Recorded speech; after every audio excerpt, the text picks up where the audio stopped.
ਸੁਣ ਲਾ ਵੀ ਰਿੱਟੋ ਸਿਮ ਚਾਹੀਦੀ ਆਲਾ ਫੋਟੋ ਵੇ ਫਰਾਰੀ ਲਾਲ ਦੀ ਚੁੰਨੀ ਮੇਰੀ ਰੰਗ ਦੇ ਲਲਾਰੀਆ ਵੇ ਚੁੰਨੀ ਮੇਰੀ ਰੰਗ ਦੇ ਲਲਾਰੀਆ ਮੇਰੇ ਯਾਰ ਦੀ ਗੱਡੀ ਦੇ ਨਾਲ ਦੀ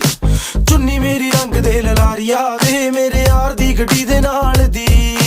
ਉਹ ਤਾਂ ਪੰਗੇ ਲੱਗਦੇ ਆ ਉਹਨੂੰ ਚੰਗੇ ਲੱਗਦੇ ਆ ਤਾਂ ਹੀ ਸੋਚਾਂ ਕੁੰਡਲਾਂ ਪਵਾ ਲਵਾਂ ਸੋਚਾਂ ਸ਼ਰੇਆਮ ਹੋ ਜਾ ਸੋਚਦੀਆਂ ਨਾ ਮੈਂ ਉਹਦਾ ਗੁੱਟੀ ਉੱਤੇ ਟੈਟੂ ਬਣਵਾ ਲਵਾਂ